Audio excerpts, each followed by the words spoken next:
श्रीशैलेशदयापात्रम् धीभक्त्यादिगुणार्णवम् यतीन्द्रप्रवणं वन्दे रम्यजामातरं मुनिम्। लक्ष्मीनाथसमारम्भां नाथयामुन मध्यमाम् अस्मदाचार्यपर्यन्तां वन्दे गुरुपरम्पराम्। यो नित्यमच्युतपदाम्बुजयुग्मरुक्म व्यामोहतस्तदितराणि तृणाय मेने अस्मद्गुरोर्भगवतोऽस्य दयैकसिन्धोः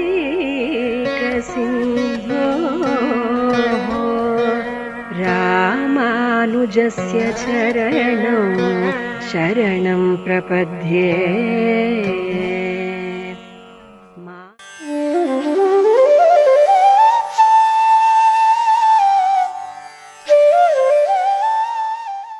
वकुलाभरणं वन्दे जगताभरणं मुनिं यश्रुते उत्तरं भागं चक्रे द्राविड भाषया।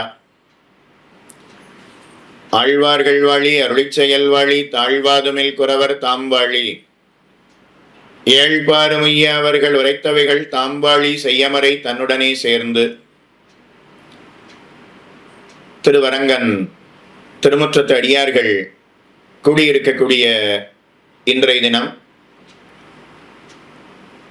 மணவாள மாமனிகள் அருளி இருக்கக்கூடிய திருவாய்மொழி நூற்றந்தாதியினுடைய 76வது பாசுரம் தொடக்கமாக 5 பாசுரங்களை அனுபவிக்க இருக்கிறோம்.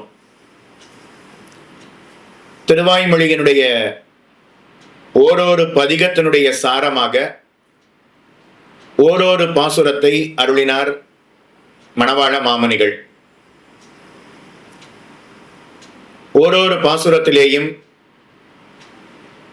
திருவாய்மொழியை அருளியிருக்கக்கூடிய நம்மாழ்வாருடைய திருநாமத்தை அதிலே காட்டுகிறார்.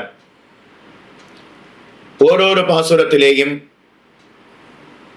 அந்த பதிகத்தினுடைய சாரம் என்ன என்பதை அந்த பாசுரத்திலேயே ஒரே பாசுரத்திலேயே 10 பாசுரங்கள் அதனுடைய சாரத்தை காட்டுகிறார். முந்தின பாசுரத்தை எதிலே முடிக்கிறாரோ அதே வார்த்தையிலிருந்து அல்லது கடைசி வார்த்தையினுடைய அர்த்தத்தில் இருந்து அடுத்த பாசுரத்தை தொடங்குகிறார். அந்தாதி பாசுரமாக அருளியிருக்கிறார் மணவாள மாமனிகள். திருவாய்மொழியிலே அந்த பதிகம் எந்த வார்த்தையை வைத்து தொடங்கப்படுகிறதோ அதே வார்த்தையை வைத்தும் ஓரொரு பாசுரத்தையும் தொடங்குகிறார் மணவாள மாமனிகள். இப்பேற்பட்ட பெருமை இருக்கக்கூடிய திருவாய்மொழி நூற்றந்தாதியை அனுபவித்துக் கொண்டு வருகிறோம்.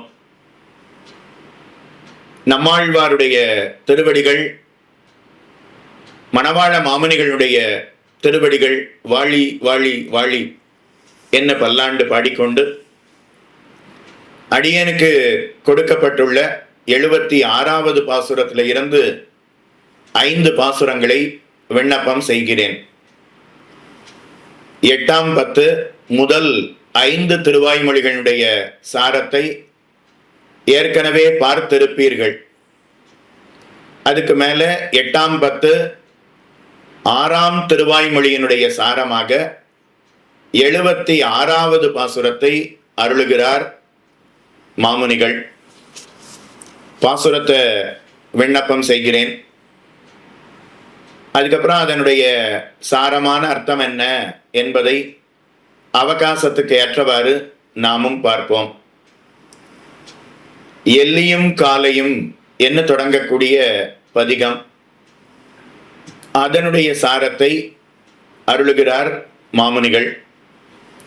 எல்லி பகல் நடந்த இந்த விடாய் தீருகைக்கு மெல்ல வந்து தான் கலக்க வேணுமென நல்லவர்கள் மண்ணு கடித்தானத்தே மாலிருக்க மாறன் கண்டு அந்நிலையைச் சொன்னான் இருந்து.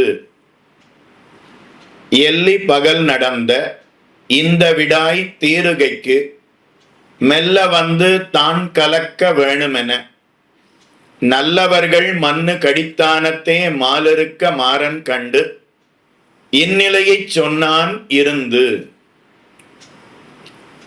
கீழ் திருவாய்மொழியிலே நம்மாழ்வாருக்கும் பகவானுக்கும் ஏற்பட்ட விடாய். நம்மாழ்வார் பகவானை அனுபவிக்க வேணும், அவனோடு சம்ஸ்லேஷம் தனக்கு உண்டாக வேணும் அப்படின்னு ஆசைப்பட்டார். இப்ப அந்த ஆசை நிறைவேறாமல் போக முடிந்து போய் விடுவரோ என்று பகவான் பயந்து போனானாம். அவருக்கு தன்னுடைய திருமேனி அனுபவத்தை கொடுக்க வேணும். அவர் என்ன ஆசைப்படுகிறாரோ அதை நிறைவேற்ற வேணும். அவருக்கு காட்சி கொடுக்க வேணும், அவரோடே பேச வேணும், அவருடைய நெஞ்சுக்குள்ளே கலக்க வேணும் என்ன எம்பெருமான் முடிவு செய்தான். ஆனா ஆசைப்பட்ட உடனேயே அவர் ஆசைப்பட்ட மாதிரி ஆழ்வாருடைய நெஞ்சுக்குள்ளே சென்றால், மனதுக்குள்ளே சென்றால், அந்த ஆனந்தம் ஆழ்வாருக்கு ஏற்பட்டு ஆனந்தம் அதிகமாகி பிராணன் போயிடுத்துன்னா என்ன செய்வது? அதனால ஆழ்வார் ஆசைப்பட்டதை செய்ய வேணும். அதே சமயத்துல ஆழ்வாருக்கு பிராணன் தங்க வேணும். அதுக்கு என்ன செய்வது என்று பார்த்தான். சாத்மிக்க சாத்மிக்க தன்னுடைய அனுபவத்தை கொடுப்போம் என்று முடிவு செய்தான். சாத்மிக்க சாத்மிக்க அப்படின்னா கொஞ்சம் கொஞ்சமாக, பொறுக்க பொறுக்க, மெல்ல மெல்ல தன்னுடைய அனுபவத்தை ஆழ்வாருக்கு கொடுப்போம் என்று முடிவு செய்தான்.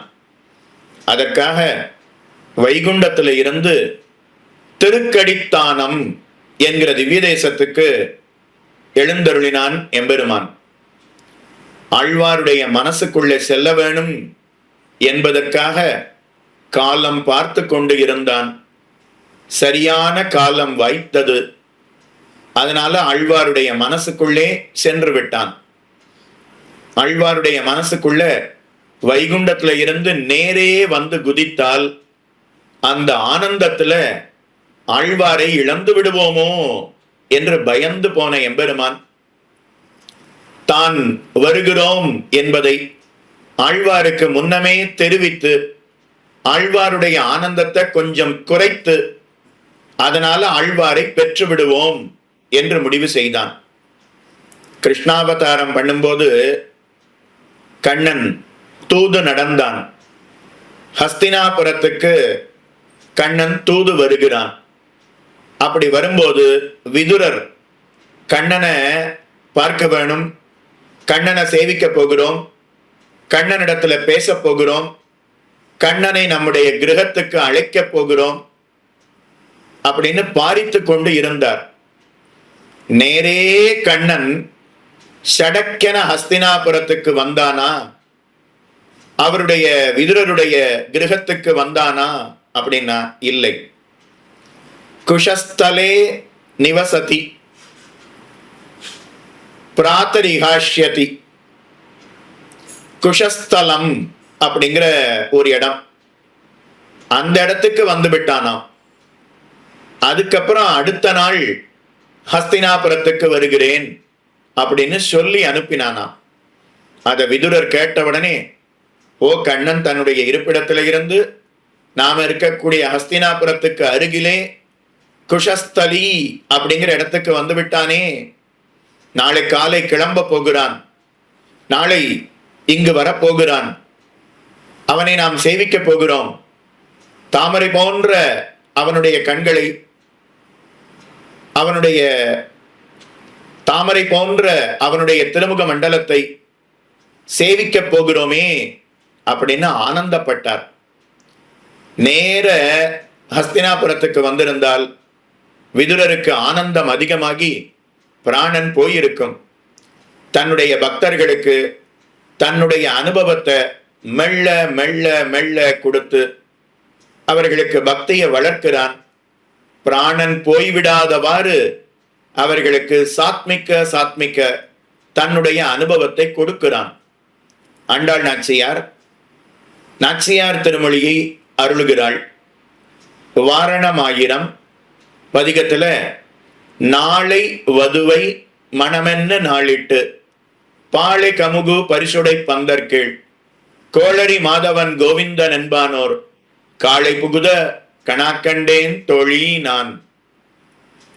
நாளைக்கு கண்ணனுக்கும் ஆண்டாளுக்கும் திருக்கல்யாணம் என்று முடிவு செய்தார்களாம். எதுக்கு நாளைக்கு கல்யாணம்னு முடிவு செய்யணும்? நல்ல நாள் பார்த்து, ஒரு திருவோணம் அப்படின்னு ஒரு நல்ல நாள் பார்த்து அன்னைக்கு திருக்கல்யாணத்தை வச்சிருக்கலாமே. உத்தர நட்சத்திரம் அன்றைய தினத்தை நாள் பார்த்து திருக்கல்யாணம்னு பேசி வைத்திருக்கலாமே, முடிவு செய்திருக்கலாமே. எதுக்காக நாளைக்கு கல்யாணம்னு முடிவு பண்ணினா? அப்படின்னா திருவோணத்துக்கு இன்னும் 1 வாரம் இருக்கோ 10 நாள் இருக்கோ, உத்தர நட்சத்திரம் வர்றதுக்கு இன்னும் 10 நாள் இருக்கலாம், 5 நாட்கள் இருக்கலாம். அப்போ ஆண்டாளுக்கு ஏக்கம் வந்து விடுமா? கல்யாணத்துக்கு இன்னும் 10 நாட்கள் இருக்கிறதா அப்படிங்கிற ஏக்கம். அதிலேயே வாடி மெலிந்து பிராணனை விட்டாலும் விட்டு விடலாமே, அது கூடாது என்பதற்காக நாளைக்கு கல்யாணம் என்று முடிவு செய்தார்களாம். அதிகமான நாள் கடத்தினா துக்கத்துல பிராணன் போயிடும். சரி, நாளைக்கு இவ்வளவு விருப்பத்தோட கண்ணனிடத்துல இருக்கிறாளே ஆண்டாள், அப்படின்னா இன்னைக்கே கல்யாணத்தை வச்சுக்கலாமே. அப்படின்னா இன்னைக்கே கல்யாணமா அப்படிங்கிற சந்தோஷத்துல பிராணன் போய்விடும். அதிகமான துக்கம் இருந்தாலும் ஆகாது, அதிகமான சந்தோஷம் ஏற்பட்டாலும் ஆகாது. அதனால நாளைக்கு கல்யாணம்னா 10 நாள் இல்லை, 1 வாரம் இல்லை, ஒரே 1 நாள் தானே இருக்கு. அதனால அதிகமான துக்கம் கிடையாது. இன்னைக்கே கல்யாணம்னா அதிகமான ஆனந்தம் உண்டாகிவிடும். அதனால பக்தர்களுடைய பிராணன் அதனால இழந்து விட்டால் என் செய்வது? அதனால நாளைக்கு கல்யாணம்னு முடிவு பண்ணினாலாம். அங்க ஆண்டாளுக்கு அங்க என்ன நிலையோ அதே நிலை இப்போ ஆழ்வாருக்கும் நம்மாழ்வாருக்கு இந்த பதிகத்திலே ஏற்பட்டிருக்கிறது. பகவான் நேரே வைகுண்டத்தில இருந்து வந்து குதித்து விட்டால், ஆழ்வாருடைய மனசுக்குள்ளே வந்துவிட்டால் ஆழ்வாருக்கு சந்தோஷம் அதிகமாகி அதனால அனர்த்தம் உண்டாகி விடுமே, ஆழ்வாரை இழந்து விடுவோமோ என்று முடிவு செய்தான். வராமலே இருக்கலாமான்னா அதுவும் கூடாது. சடக்கென வந்து விடலாமா அப்படின்னா அதுவும் ஆகாது. அதனால நான் வருகிறேன் அப்படிங்கிற முதல்ல தகவலை ஆழ்வாருக்கு தெரிவிக்க வேணும். இந்த இடத்துக்கு வந்துவிட்டேன் அப்படிங்கிற விஷயத்தை ஆழ்வாருக்கு சொல்லி ஆழ்வாருக்கு தன் பேரிலே நம்பிக்கையை உண்டாக்க வேணும். அதுக்கப்புறம் ஆழ்வார் விரும்பியபடி ஆழ்வாருடைய மனசுக்குள்ளே புகுர வேணும் என்று திருவுள்ளம் பற்றிய எம்பெருமான் திருக்கடித்தானம் என்கிற திவ்ய தேசத்துக்கு எழுந்தருளினானாம். எல்லி பகல் நடந்த இந்த விடாய் தீருகைக்கு, பகல் தெரியும், எல்லி இரவு பொழுது, காலை மாலை பகல் இரவு எந்த வேளையும் வாசிப்பாராமல் எல்லா வேளையும் எல்லா நேரத்திலேயும் பகவானை அடைய வேணும். எப்பொழுது சேரப்போகிறேன், எப்பொழுது காணப்போகிறேன் அப்படின்னு ஆழ்வார் துடித்து கொண்டிருந்தாரே, அந்த விடாய் தீருகைக்கு மெல்ல வந்து தான் கலக்க வேணும் என வைகுண்டத்துல இருந்து ஆழ்வாரோடு கலக்க வேணும்னு முடிவு பண்ணினான். ஆனா நேரே வந்து கலந்து விட்டால், சடக்கென வந்து கலந்து விட்டால் ஆழ்வாரை இழந்து போய் விடுவோமே என்பதற்காக மெல்ல வந்து தான் கலக்க வேணும் என தான் வைகுண்டநாதனான எம்பெருமான் கலக்க வேணும், ஆழ்வாரோடே சேர வேணும் என்பதற்காக நல்லவர்கள் மண்ணு கடித்தானத்தே, நல்லவர்கள் பகவானுக்கு தொண்டு புரியக்கூடிய அடியவர்கள், பகவானுடைய செயலை நமக்காக திருக்கடித்தானம்ங்கிற திவ்யதேசத்திலே காட்சி தருகிறானே, நம்முடைய மனசுல புகுவதற்காக அவன் வந்திருக்கிறானே, ஏற்றி வைத்த ஏணியை எல்லோரும் உதறி விடுவர்கள். மேலே சென்று விட்டால் அதுக்கு மேல ஏணிங்கிறது தேவை கிடையாது, மேல மேல சென்று விட்டால் அப்ப இது தேவை கிடையாது. இப்ப அதே போல நமக்கு ஞான பக்தி வைராக்கியங்கள் உண்டாகுவதற்கு காரணமே திருக்கடித்தானத்துல இருக்கக்கூடிய எம்பெருமான் தானே. வைகுண்டத்துல இருக்கக்கூடிய எம்பெருமானிடத்திலே, வைகுண்டநாதனிடத்திலே சாஸ்திரங்களிலே நமக்கு விசுவாசம் உண்டாகி, வைகுண்டநாதனிடத்திலே, பரமபதநாதனிடத்திலே, பரவாசு தேவனிடத்திலே நமக்கு பக்தி உண்டாகி இருப்பதற்கு காரணமே திருக்கடித்தானம் அப்படிங்கிற திவ்யதேசத்துல இருக்கக்கூடிய எம்பெருமான் தானே. அதனால இந்த எம்பெருமான ஒரு காலம் நாம விட்டுவிடக்கூடாது என்று அங்கு இருப்பவர்கள் நன்றிய அவன் செய்திருக்கக்கூடிய செயலை அறிந்து கொண்டு அதுக்கு நன்றியாக அவனை விட்டு பிரியாம இருந்து தொண்டு புரிகிறார்களாம். நல்லவர்கள் மண்ணு கடித்தானத்தே, பகவான் மண்ணு திருக்கடித்தானம், இல்லைன்னா பகவானை விட்டு பிரியாமல் அடியார்கள் எப்போதும் இருக்கக்கூடிய திருக்கடித்தானம். அடுத்து ஆழ்வார் அந்த திவ்யதேசத்தை விட்டு செல்லக்கூடாதுன்னு வேண்டினாராம். ஆழ்வாருடைய மனசுக்குள்ள வருவதற்கு இந்த திவ்யதேசத்துல இருப்புதானே முதல் காரணம். வைகுண்டத்துல இருந்து நேர என் மனசுக்கு வரலையே, திருக்கடித்தானத்துக்கு நீயும் வந்தாய், நானும் திருக்கடித்தானத்துக்கு வந்தேன், அதுக்கப்புறம் தானே என்னுடைய மனசுக்குள்ளே புகுந்தாய். இப்ப திருக்கடித்தானத்தை நீ ஒரு காலம் விட்டுவிடக்கூடாது என்று ஆழ்வார் பகவானிடத்துல வேண்டினாராம்.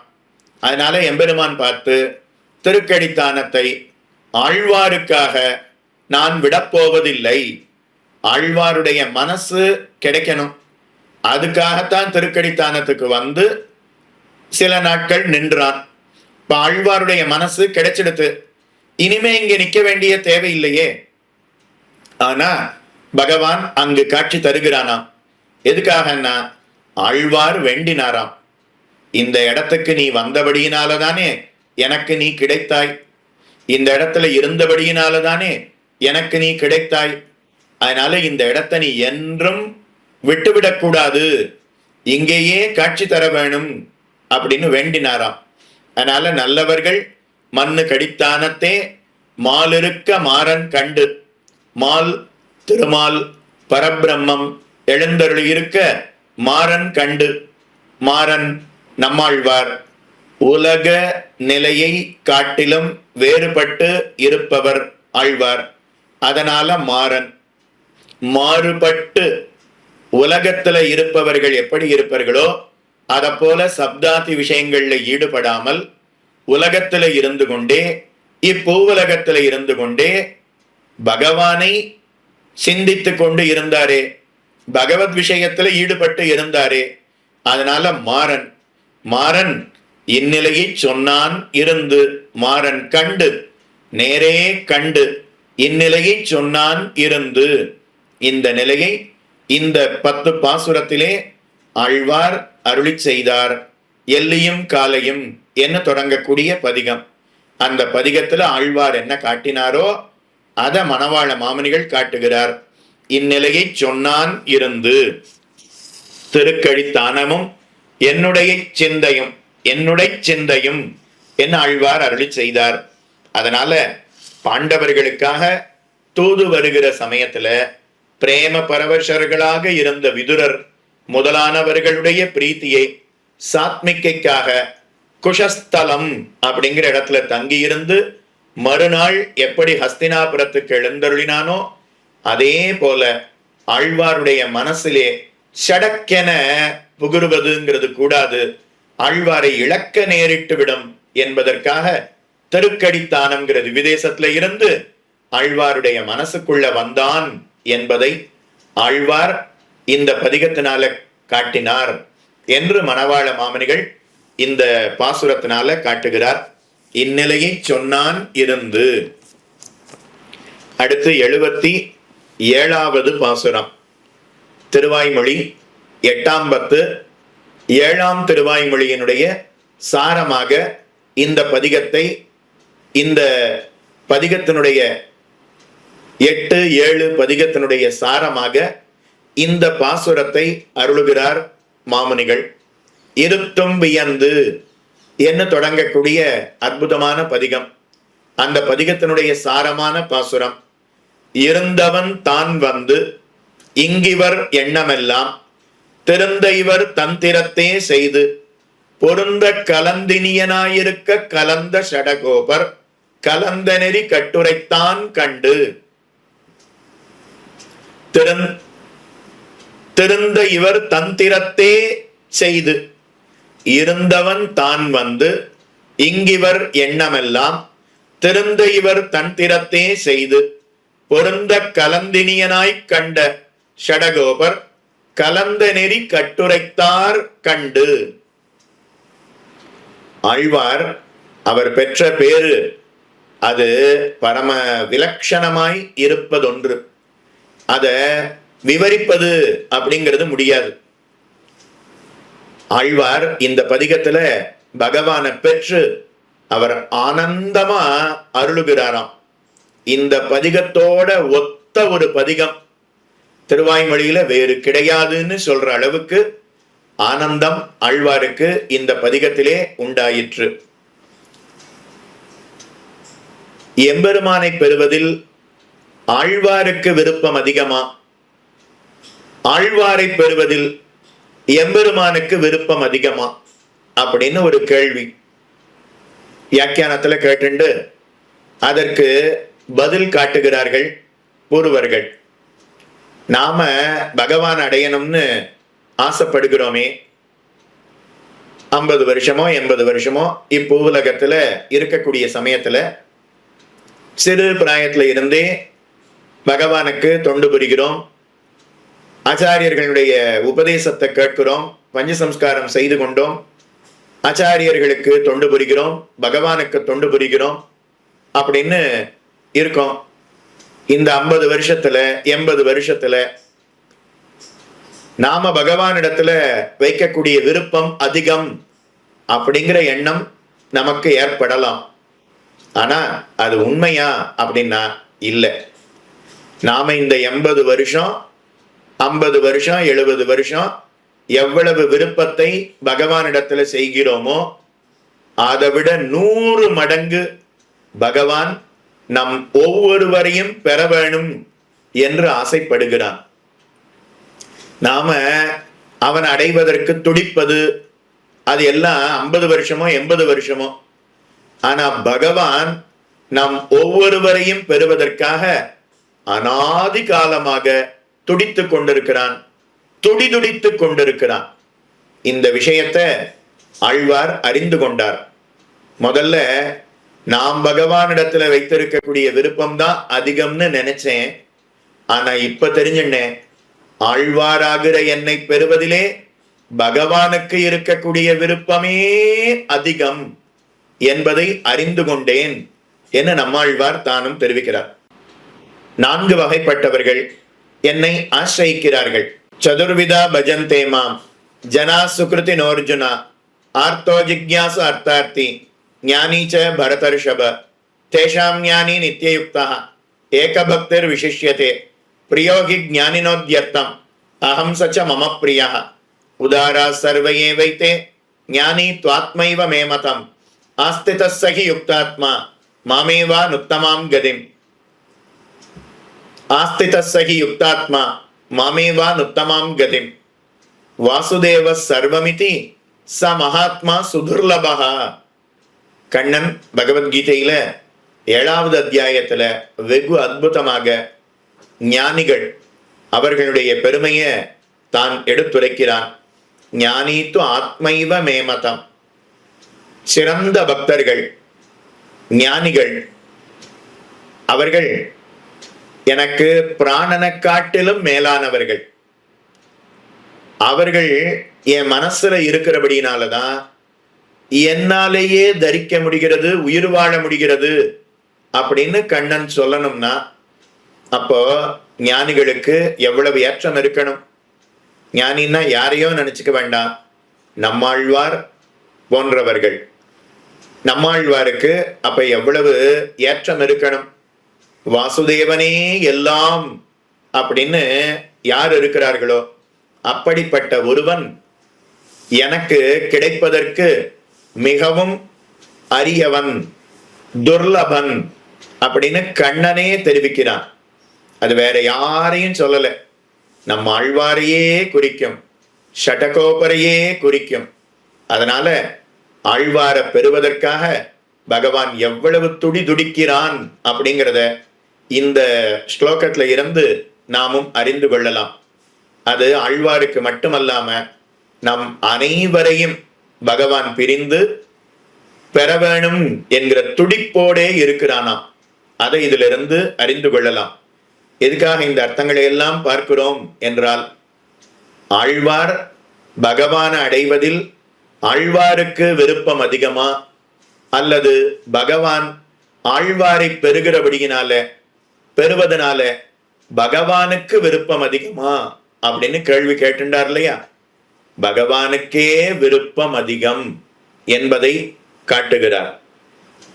சேத்தன லாபம் ஈஸ்வரனுக்கே பேரு. பிள்ளை லோகாச்சாரியர் தானும் அருளி செய்கிறார். ஆழ்வாரை பெறுவதில் எம்பெருமானுக்கு பரம லாபம் உண்டாகிறது என்பதை இந்த பதிகத்தில இருந்து காட்டுகிறார். அதற்கு அந்த ஆழ்வாரை பெறுவதற்கு காரியத்தை செய்பவனும் அவனே, பிராப்தாவும் பிராபகனும் பிராப்திக்கு உகப்பானும் அவனே என்ன பிள்ளை லோகாச்சாரியர் ஸ்ரீவச்சன பூஷணம்ங்கிற அற்புதமான கிரந்தத்துல காட்டுகிறார். மணவாள மாமனிகள் இங்க என்ன அர்த்தத்தை காட்டினாரோ அதே அர்த்தத்தை வியாக்கியானத்துல காட்டுகிறார்.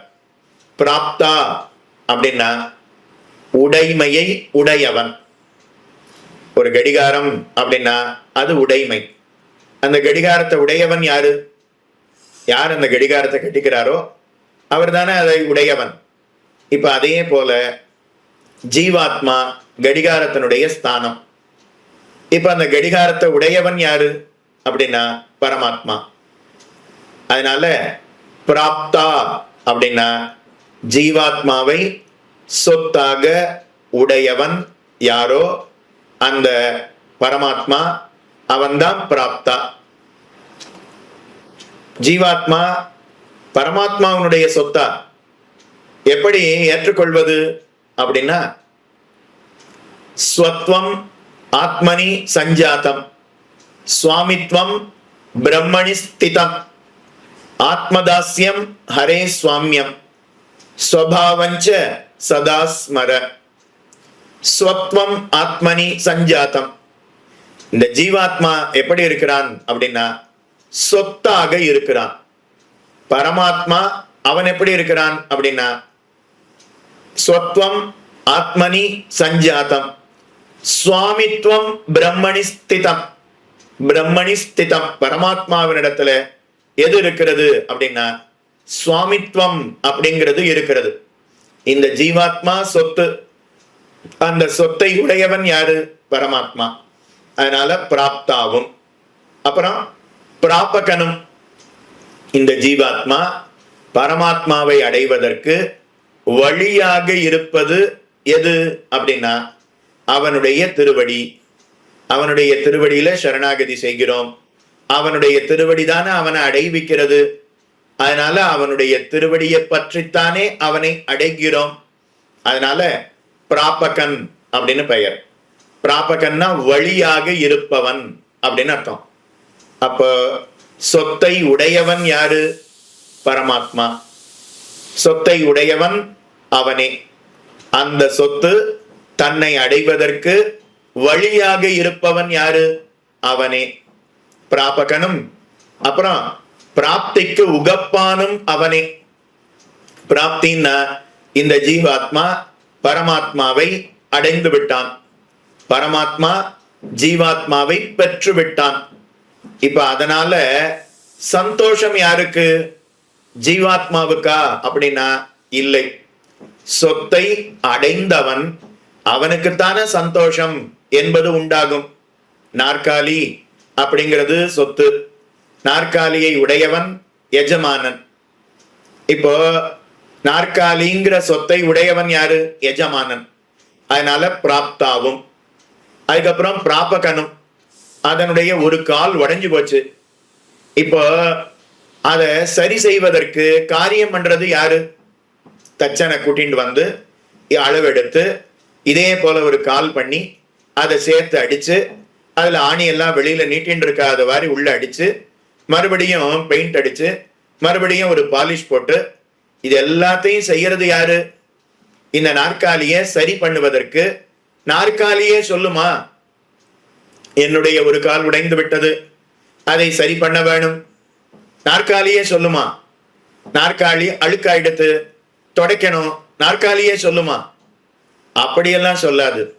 நாற்காலியை உடையவன் எவனோ அவன் தான் அந்த நாற்காலிய சரி செய்வதற்கும் சுத்தமாக வைத்துக் கொண்டு இருப்பதற்கும் காரியம் செய்கிறான். அதனால பிராபகன். அதே போல இப்ப நாற்காலியை சரி பண்ணியாச்சு, பெயிண்ட் அடிச்சாச்சு, பாலிஷ் பண்ணியாச்சு, காஞ்சி போச்சு, நன்னா அதுல உட்கார்ந்து ஆனந்தப்படுவது யாரு அப்படின்னா அதுவும் எஜமானன். இப்போ ஜீவாத்மா, அந்த ஜீவாத்மாவை சொத்தாக பெறுபவன் யாரு? பரமாத்மா. அந்த சொத்து நஷ்டமடைந்தால் அதை சரி செய்ய வேண்டியது சப்தாதி விஷயங்கள்ல மண்டிக்கொண்டு இருப்பவனான இந்த ஜீவாத்மாவை ஆச்சாரியன் மூலமாக திருத்தி பணிகொண்டு தன்னுடைய திருவடியை நீட்டி காட்டி தன் கணை கடல்கள் தன்னுடைய திருவடியை காட்டி ஆரணக்கு நின் பாதமே சரணாக தந்தொழிந்தாய் அப்படின்னு தன்னுடைய திருவடியை உபாயமாக காட்டி இப்போ உபாயமா அவனுடைய திருவடியை பற்றின இந்த ஜீவாத்மாவை பெற்று அவன் தனக்கு கைங்கரியம் பண்ணுவதை பார்த்து ஆனந்தப்படுவதும் இந்த பரமாத்மா தானே. அதனால பிராப்தாவும் பிராபகனும் பிராப்திக்கு உகப்பானும் அவனே அப்படின்னு பிள்ளைலோகாச்சாரியர் காட்டுகிறார். அகமன்னம் அகமன்னம் அகமன்னா அகமன்னம் அகமன்னாதக அகமன்னாதக அகமன்னாதக அப்படின்னு சாஸ்திரம் இந்த அர்த்தங்களை எல்லாம் உபனிஷத்து அற்புதமாக காட்டுகிறது. அந்த அர்த்தத்தை தான் ஆழ்வார் இப்பதிகத்தினாலே காட்டினார்.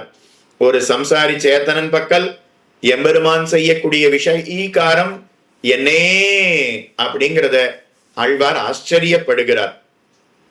அந்தோ நாம பகவானோடு கலப்பதற்கு எம்பெருமான் இறப்பாளனாய் இருக்க நான் இறப்பாளனாய் கூப்பிட்டோமே அப்படின்னு ஆழ்வார் பார்த்து ஆச்சரியப்படுறார். அவன் என்னை பெறுவதற்கு இவ்வளவு காரியம் பண்றான், ஆனா அது எதையுமே தெரிஞ்சுக்காம நான் தான் அவனை அடைவதற்கு காரியம் பண்றேன்னு நினைச்சண்டு அவனை கூப்பிட்டோமே அப்படின்னு ஆழ்வார் நினைத்தாராம். ஒரு சம்சாரி சேத்தனன் பக்கல் எம்பெருமான் செய்யக்கூடிய விஷயீகாரம் என்னே அப்படிங்கிறத நினைச்சு நினைச்சு ஆனந்தப்பட்டு இந்த பதிகத்தை அருளுகிறார் என்று மாமுனிகள் இந்த பாசுரத்தினால காட்டினார். இருந்தவன் தான் வந்து இங்கிவர் எண்ணமெல்லாம் திருந்த, இருந்தவன் தான் வந்து இவர் எண்ணமெல்லாம் திருந்த, இவருடைய எண்ணமெல்லாம் தான் தான் பகவானை பெறுவதற்கு காரியம் செய்கிறோம் அப்படிங்கிற எண்ணமெல்லாம் மாறும்படி பொருந்த கலந்தினியனாய் இவரோடு கலந்து அதனால தான் ஆனந்தப்பட்டு பிராப்தாவும் பிராபகனும் பிராப்திக்கு உகப்பானும் அவனேன்னு காட்டினாரே.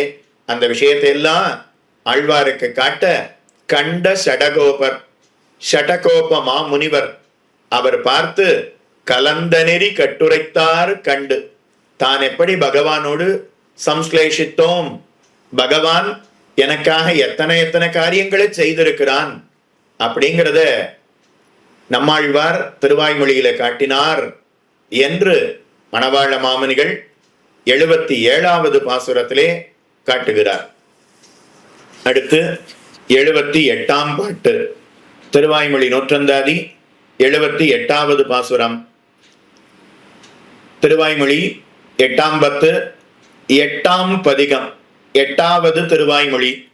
கண்கள் சிவந்து என்று இருக்கக்கூடிய பதிகம். அந்த பதிகத்தினுடைய சாரமான பாசுரத்தை 78வது பாசுரமாக அருளுகிறார். கண் நிறைய வந்து கலந்தமால் இக்கலவி தென்னிலையா வேணுமென சிந்தித்து தன்னிதெனும் ஆருயிரின் ஏற்றம் அது காட்ட ஆய்ந்துரைத்தான் காரிமாறன் தன் கருத்து. கண்ணிறைய வந்து கலந்தமால் இக்கலவி தென்னிலையா வேணுமென சிந்தித்து தன்னிதனும் ஆருயிரின் ஏற்றம் அது காட்ட ஆய்ந்துரைத்தான் காரிமாறன் தன் கருத்து. கண்கள் சிவந்து அப்படிங்கிற பதிகம். அது மொத்தம் 10 பாசுரம். அத எப்படி பிரிச்சுக்கணும் அப்படின்னா, பெரியோர்கள்லாம் எப்படி காட்டுகிறார்கள் அப்படின்னா, முதல் 2.5 பாசுரம் தனி, அடுத்து 7.5 பாசுரம் தனி. முதல் 2.5 பாசுரம் ஒரு விஷயத்தை சொல்றது, அடுத்த 7.5 பாசுரம் வேறொரு விஷயத்தை காட்டுகிறது. இது புரிஞ்சுடுத்தா? இப்ப கீழ்ப்பதிகத்தினால பகவான் ஆழ்வாரோடு சேர்ந்தான், அதனால ஆழ்வாருக்கு சந்தோஷம் ஏற்பட்டது. இப்போ கண் விழித்து பார்த்தார், பார்த்தா பகவானை காணோம். மனசுக்குள்ளதான் இந்த அனுபவத்தை காட்டினான். அவரோடு பேசுவதாக, அவரை அணைத்துக் கொள்வதாக, அவருடைய திருமுடி மேல் தன்னுடைய திருவடியை வைத்து அழுத்துவதாக, தன்னுடைய கண்ணால அவரை கடாட்சிப்பதாக இந்த காட்சி எல்லாம் அவருடைய மனசுல இருந்தது. அப்படியே கண் விழித்து பார்த்தார். ஆனா வெளியில அவன் இல்லை. கண்ணை மூடினா மனசுல இந்த அனுபவம் எல்லாம் கிட்டுகிறது. மானச அனுபவம் அப்படின்னு பெயர்.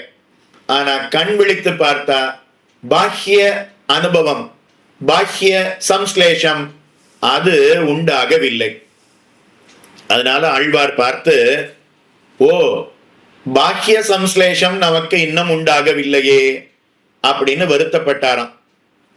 சிறியேனிடை சிந்தையுள் அப்படின்னு நைச்சியானுசந்தானம் பண்ணினார் கீழே பதிகத்தினால. இப்போ பகவானுக்கு ஓ பாஹ்ய சம்ஸ்லேஷம் இல்லைன்னு வருத்தப்படுறாரே. கீழே வளவேலுலகு அப்படிங்கிற பதிகத்துல பகவான் ரொம்ப பெரியவன், அவனை போய் அனுபவிக்கணும்னு நாம நினைத்து விட்டோமே, அது கூடாது அப்படிங்கிற எண்ணம் ஆழ்வாருக்கு உண்டானது. பகவான் ஆழ்வாருடைய கிரகத்து வாசல்ல வந்து நிற்கும் போது, ஓ இவ்வளவு பெரியவரை போய் நான் அழைத்து விட்டேனே, நீ என்னோட சேர்ந்தா, அதனால உனக்கு ஒரு அவத்தியம் உண்டாகிவிடும் அப்படிங்கிற எண்ணத்தோட சேர வேண்டாம், சேர வேண்டாம், வர வேண்டாம், காட்சி கொடுக்க வேண்டாம் அப்படின்னு பகவானை விட்டு ஆழ்வார் விலகி ஓடினாராம்.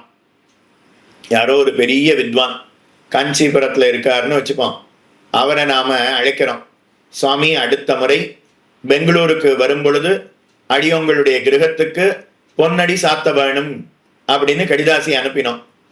அவர் 1 மாசமாச்சு, 2 மாசமாச்சு, 3வது மாசம் சுவாமி அடுத்த தடவை பெங்களூருக்கு எழுந்தருளும் பொழுது அடியோங்களுடைய கிரகத்துக்கு எழுந்தருள வேணும் அப்படின்னு பிரார்த்தித்தோம். அப்புறம் மறுபடியும் 3 மாசமாச்சு. சுவாமியினுடைய பெருமை, சுவாமியினுடைய புகழ் அது விஞ்சிக்கொண்டே செல்லுகிறது. இப்ப அதை பார்த்து இன்னும் ஆனந்தம் ஏற்பட்டு மறுபடியும் கடிதாசி போட்டேன், சுவாமி அடுத்த முறை தேவரீர் இங்கு எழுந்தருளும் பொழுது, நகரத்துக்கு வரும் பொழுது அடியோங்களுடைய குடிசைக்கு எழுந்தருள வேணும் பிரார்த்தித்தேன். இப்ப அவர் பார்த்துட்டு விடாம 3 மாசமா 6 மாசமா தொடர்ந்து கடிதாசி போட்டுட்டே இருக்காரே, நாம இவருடைய கிரகத்துக்கு செல்லுவோம் அப்படின்னு முடிவு பண்ணினார் அந்த வித்வான். அடுத்த முறை அவர் நகரத்துக்கு வரும்போது எதுக்காக வந்தாரோ அந்த காரியத்தை முடிச்சிட்டு நேர நம்முடைய கிரகத்துக்கு வருகிறார். நேர வாசல்ல வந்து கதவை தட்டினார்.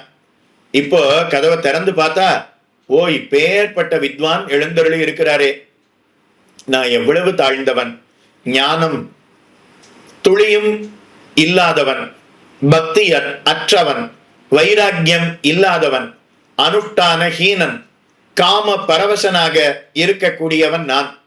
ஆனா என் போன்றவருடைய கிரகத்துக்கு இப்பேற்பட்ட ஆச்சாரியன் எழுந்தருளினால் என்னுடைய தோஷம் அவருக்கும் வந்துவிடுமே, எனக்கு இருக்கக்கூடியது அவருக்கும் தொற்றிக் கொள்ளுமே, அதனால அவருக்கு ஒரு குறைவு அவருடைய புகழுக்கு உண்டாகி விடுமே என்பதற்காக வாசல்ல வந்து நின்னவரை உள்ள அழைக்காம கதவை சாத்தி தாப்பா போட்டுட்டு இவர் பின்வாசல் வழியா ஓடினா அப்ப வந்த வித்வானுக்கு எவ்வளவு வருத்தம் இருக்கும்.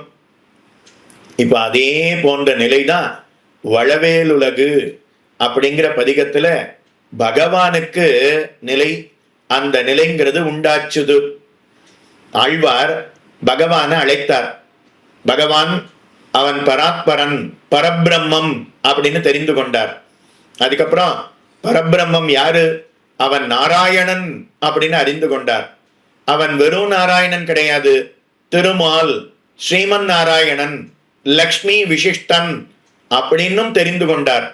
அதுக்கப்புறம் லக்ஷ்மி விசிஷ்டன்னு தெரிஞ்சதுக்கு அப்புறம் அவனை விட்டு பிரிந்திருக்க முடியாதுன்னு அவனை அடையணுங்கிற எண்ணத்தோட அவன் இருக்கக்கூடிய இடத்துக்கு தூது விட்டார்.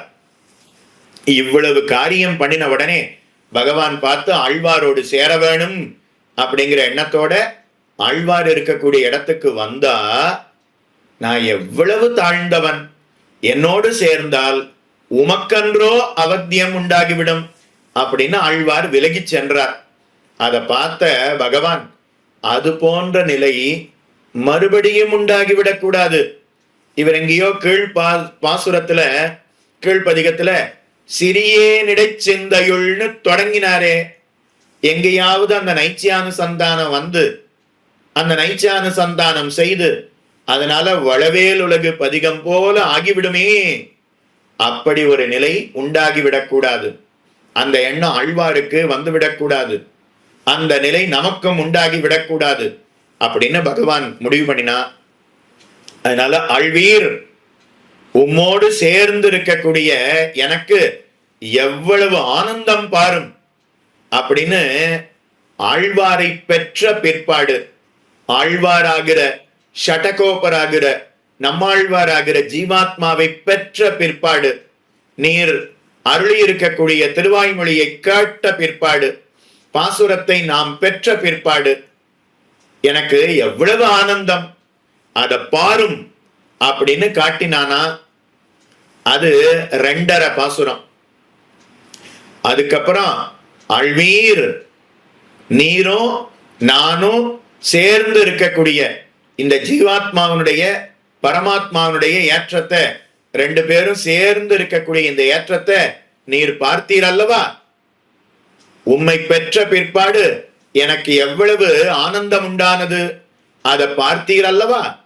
இப்ப அந்த ஜீவாத்மாவனுடைய ஏற்றம் என்ன அப்படிங்கிறதையும் உமக்கு காட்டுகிறேன் அப்படின்னு 7.5 பாசுரத்தினால ஜீவாத்மாவனுடைய பெருமை, ஆழ்வாருடைய ஏற்றத்தை 7.5 பாசுரத்தினால காட்டி, முதல் 2.5 பாசுரத்தினால இப்பேற்பட்ட இந்த ஜீவாத்மா, நம்மாழ்வார் ஆகிற ஆத்மா, ஷடகோபர் ஆகிற காரிமாறன் ஆகிற இந்த ஆத்மா பரமாத்மாவோட என்னோட சேர்ந்தபடியினால நான் எவ்வளவு ஆனந்தத்தோட இருக்கிறேன் என்பதை முதல் 2.5 பாசுரத்தினால காட்டினாராம்.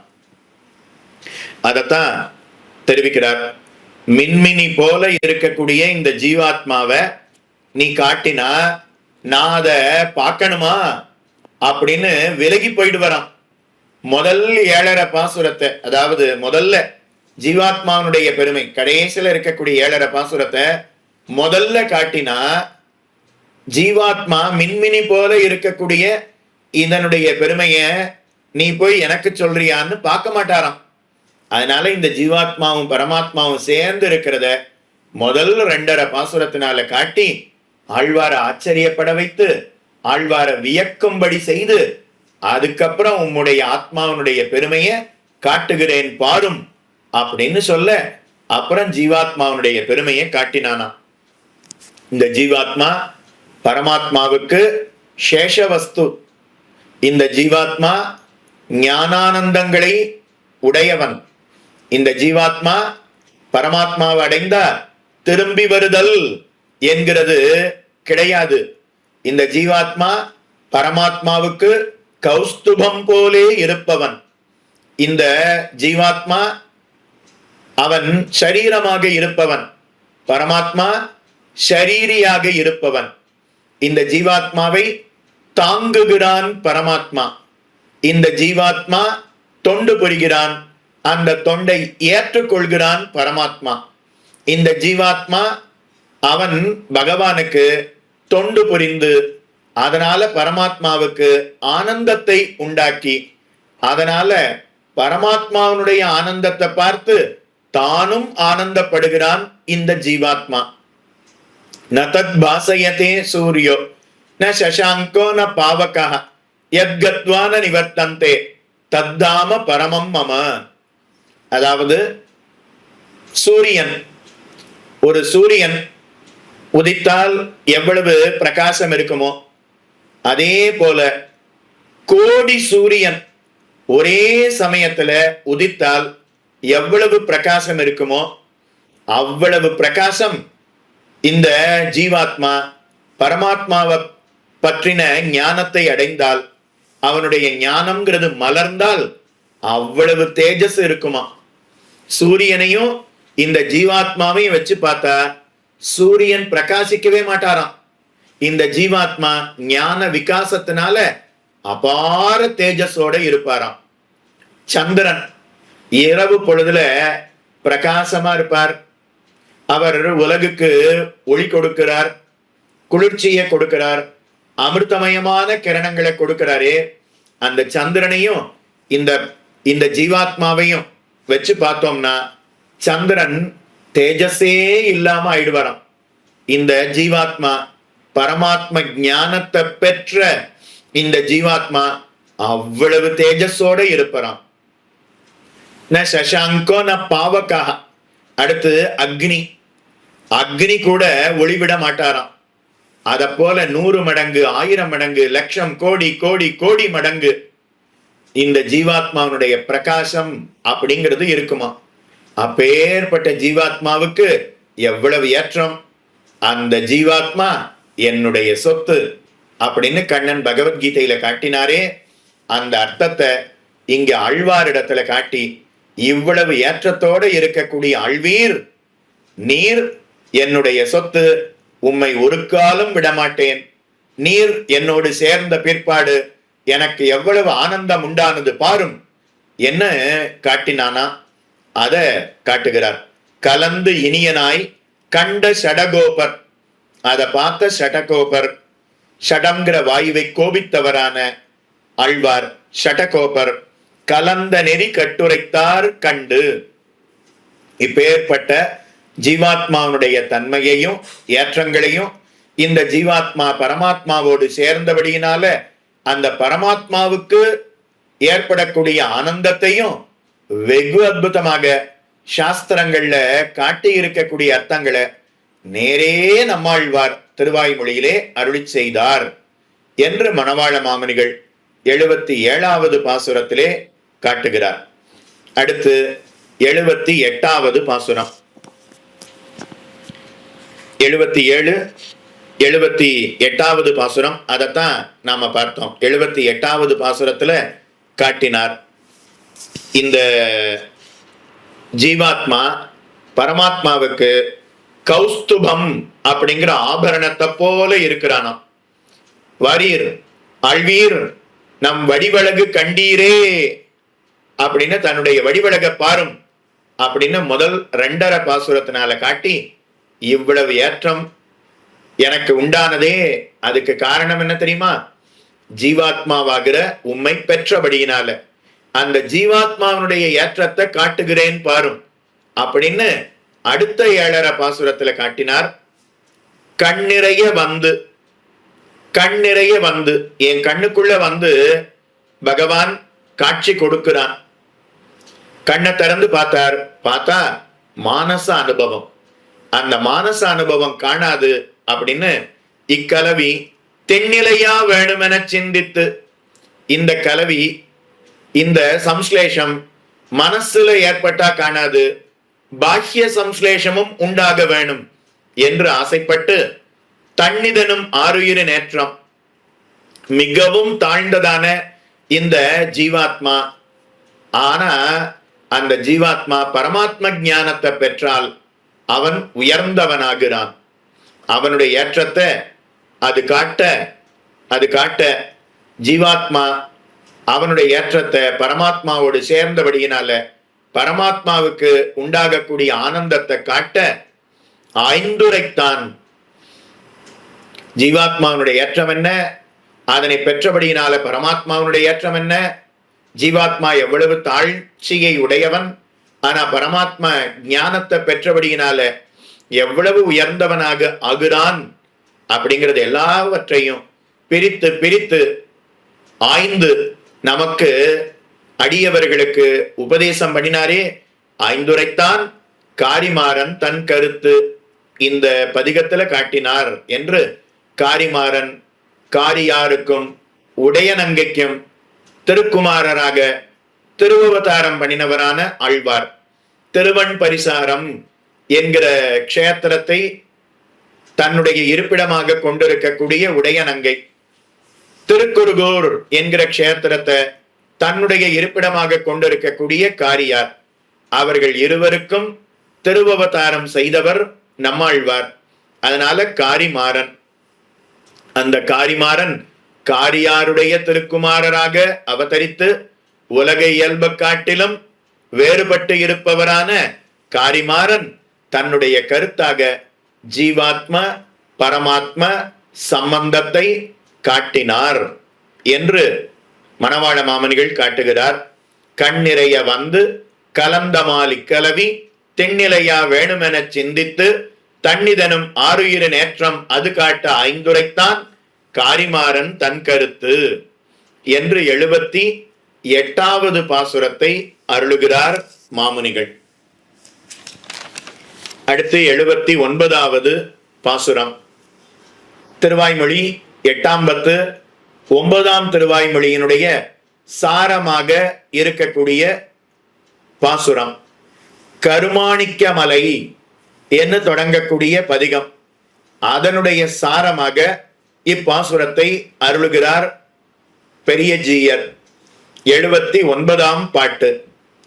கருமால் திறத்தில் ஒரு கன்னிகையாம் மாறன் ஒருமா கலவி உரைப்பால் திறமாக அந்நியருக்காகாது அவன் தனக்கே ஆகும் உயிர் இந்நிலையை ஒரு நெடிதா. கருமால் திறத்தில் ஒரு கன்னிகையாம் மாறன் ஒருமா கலவி உரைப்பால் திறமாக அந்நியருக்காகாது அவன் தனக்கே ஆகும் உயிர் இந்நிலையை ஒரு நெடிதா. வெகு அற்புதமாக அருளுகிறார் மணவாள மாமனிகள். திருவாய்மொழி 8ஆம் பத்து 9ஆம் திருவாய்மொழியில என்ன காட்டினாரோ அந்த 10 பாசுரத்தினுடைய சாரமான அர்த்தத்தை, அந்த பதிகத்தினுடைய அர்த்தத்தை இப்பாசுரத்தினாலே காட்டுகிறார். குட்டநாட்டு திருப்புலியூர் அப்படிங்கிற திவ்யதேசம், கீழே திருக்கடித்தானம்னு ஒரு திவ்யதேசத்தை பார்த்தோம் இல்லையா. கேரள திவ்யதேசங்கள் 13 திவ்ய கஷேத்திரங்கள். அதுல ஒன்று திருக்கடித்தானம், மற்றொன்று குட்டநாட்டு திருப்புலியூர் என்கிற கஷேத்திரம். சோழ நாட்டுல சிறுபுலியூர் அப்படிங்கிற திவ்யதேசம். இது மலைநாடு கேரள திவ்யதேசத்துல இருக்கக்கூடிய புலியூர். குட்டநாட்டு திருப்புலியூர் என்கிற அற்புதமான க்ஷேத்திரம். அங்க இருக்கக்கூடிய எம்பெருமானை குறித்து நம்மாழ்வார் 10 பாசுரங்களை அருளி செய்கிறார்.